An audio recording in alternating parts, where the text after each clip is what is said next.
Not considered severe, but we have seen all sorts of hazardous weather today, from 70-mile-an-hour wind gusts, golf ball sized hail, and actually that red box you're seeing right in the middle, that's Winnebago and Boone counties. That is a flash flood warning until 2:30 this morning. So still a lot to talk about, even though that threat is starting to wind down. We'll have a full update coming up in just a couple of minutes. All right, we'll check back with you in just a bit. Thanks, Brandon.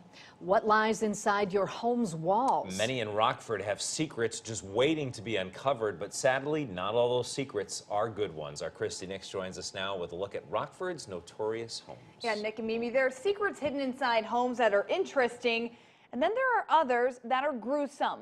But either way, real estate agents don't have to tell. I sat down with one Rockford woman who says she moved into her home blind of its dark past, and what she found out changed her life forever. We purchased the home in 1988. Kathy Kressel points to the place she once spent a decade of her life. An old home tucked away on Rockford's west side. It was perfect. But not for long. The energy, the vibes weren't really good.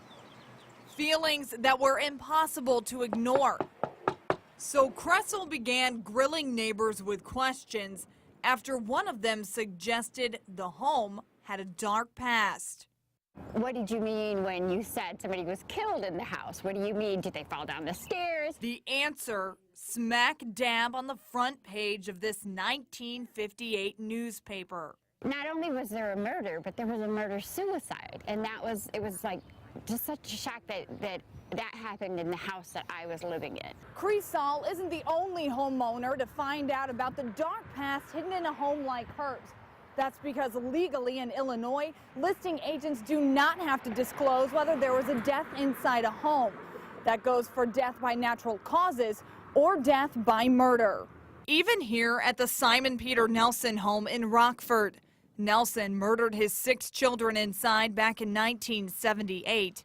Since then, numerous people have lived there. Neighbors say, though, on at least one occasion, the buyers did not know about the gruesome history. But others have, and one family even had the house blessed several times. Keller Williams real estate broker Kelly Wolf says homes with grisly pasts aren't necessarily off-putting to every buyer. Stigmas are subjective. What might be a stigma to one buyer may not be a stigma to another buyer. But Wolf adds buyers' agents do have an obligation to who they represent.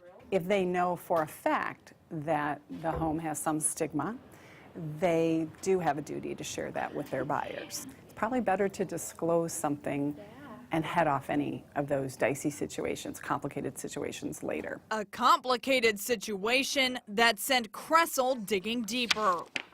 She found out the victim in her house was a 28-year-old woman. Her name was Geraldine Bourbon, and she was shot and killed before her ex-husband turned the gun on himself. The scene playing out in the upstairs of Kressel's home. I was pretty startled when I found, pictures of the house and what happened in there, and it shook me up pretty bad at first. This is Lawrence. Partially because Kressel says she had so much in common with the victim. Both had young families. Both moved around a lot growing up. I felt that connection. I felt like I needed to know more of the story. And that led her here. Geraldine Bourbon, 1929 to 1958, and the stone says at rest. When people are murdered, everybody remembers the murderers, but they don't remember the victims very much. And so that was kind of my thought process, and feeling this kinship with her, I felt like I needed to be the one to tell her story. But it's not just Geraldine's story she's telling now. It spurred on the want to do this and find out more about things that have happened in Rockford. Her fascination with history and the paranormal bubbling over into a booming business. It's called Haunted Rockford, and she takes people on tours of notorious places throughout the state line.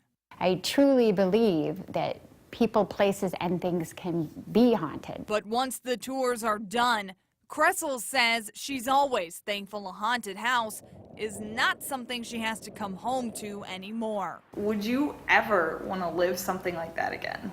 No. And guys, Cressel lived there for 10 years before she tells me she just couldn't take it anymore.